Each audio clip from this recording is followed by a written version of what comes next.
Le dernier volet de la saga Kung Fu Panda vient de sortir et contre toute attente, eh ben il divise énormément. Ouais non, pas de maquillage aujourd'hui, c'est une vidéo classique. Après pourtant un chapeauté 2 qui avait conquis le cœur du public, y compris le mien notamment avec son méchant, et j'ai dit le méchant, voilà, le public est semble-t-il laissé sur le quai de gare avec ce Kung Fu Panda 4. On parle de gâchis, de mauvaise utilisation des anciens rivaux de Po, voire du Toy Story 4 effect, et ben comme à mon habitude, je vais aller à l'encontre de l'avis du grand public et tenter de vous expliquer en quoi Kung Fu Panda 4 est un des meilleurs opus de la franchise. Mais avant de parler du film, il faut parler de la saga. Le premier film est pour moi un monument de l'animation, une œuvre au message fort, des chorégraphies d'animation palpitantes, une musique magnifique, un des musts qui est pondu DreamWorks. Le deuxième film est quant à lui une excellente suite, considérée par beaucoup comme supérieure au premier, et a raison même si ce n'est pas mon cas. En effet, cet opus se veut beaucoup plus chargé en émotions que son aîné. Le troisième en revanche est le maillon faible qui, à mon sens, se repose beaucoup trop sur l'humour, avec un antagoniste qui mise davantage sur le visuel que sur son histoire. Ce qui nous amène à ce nouvel opus. Mais avant de parler de ce nouvel opus, il faut parler du réalisateur. Et le réal en question, c'est un habitué des conclusions ou des suites de bonne facture, vu qu'il s'agit de Mike Mitchell, qui avait par ailleurs réalisé le très chouette Sky High l'école fantastique, mais aussi et surtout Shrek 4, il était une fin, que je considère toujours comme le deuxième meilleur Shrek après le 2, évidemment.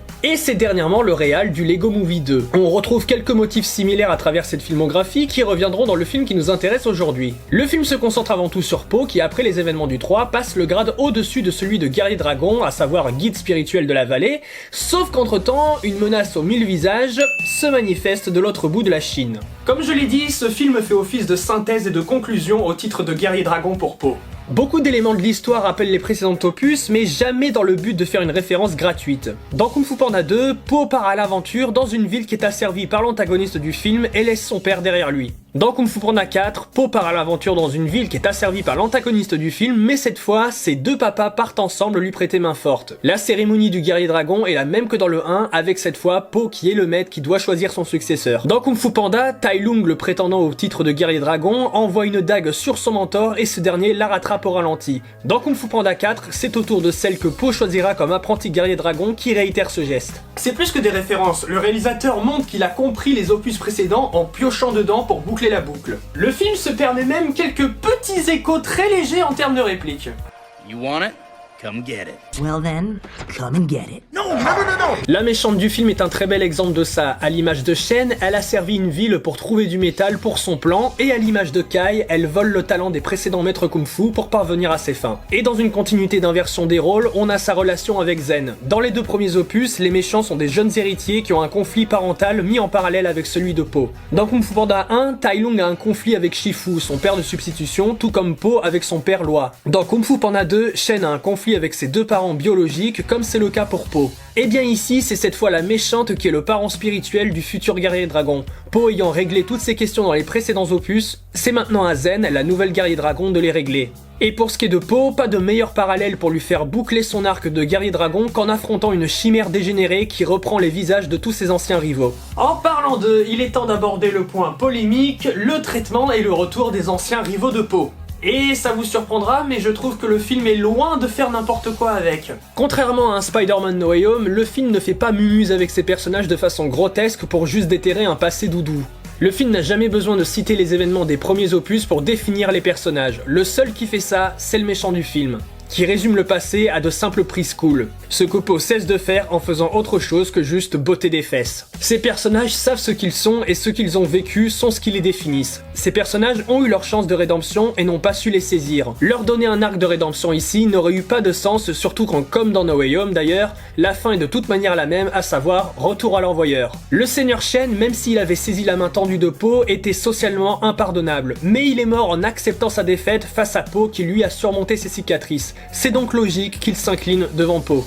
Tai Lung, même s'il était un peu dérouté de voir qu'il s'agissait d'un bon gros panda, il avait un ego qui le faisait admirer son rival. Un adversaire digne de moi, notre bataille sera légendaire. Et ayant perdu ce combat face à lui, il est donc logique qu'il s'incline face à cet adversaire digne de lui.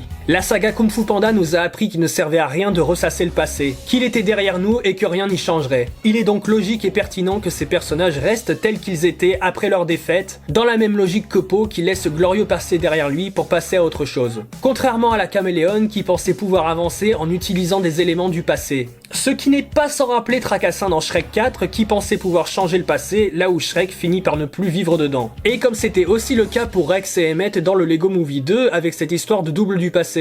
Tiens d'ailleurs, il y a aussi une reine qui change d'apparence dans le film.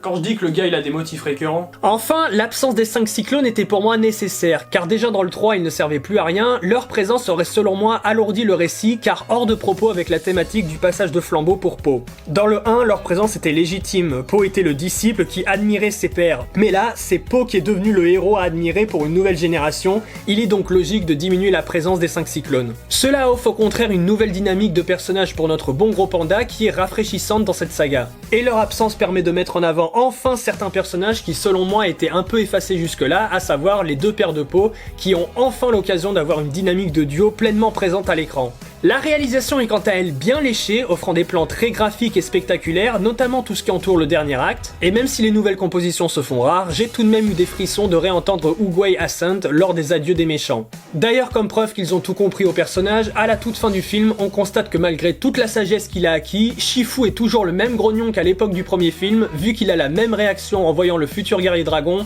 qu'il l'a eu lors de sa rencontre avec Po. Et oui, je suis pas stupide, je vois bien que le film est faiblard sur certains points. Il est prévisible par moments et ne brille pas toujours par son humour, même si j'avoue avoir eu un sacré fou rire avec ce personnage, mais je ne peux pas lui retirer qu'il s'agit d'une fin de cycle et d'une conclusion réalisée avec le cœur. Kung Fu Panda 4, c'est l'histoire d'un passage de flambeau, de la fin d'un cycle qui s'ouvre sur un autre, et il le fait en montrant qu'il a compris ce cycle sans jamais tomber dans l'excès, ou pire, en modifiant les anciens films pour le fanservice. Et voilà, vous savez maintenant pourquoi, selon moi, Kung Fu Panda 4 est génial. Je vous invite à me donner votre avis dans les commentaires, tout en étant respectueux, de toute façon les cons je les escadouche, et moi je vous dis à très vite.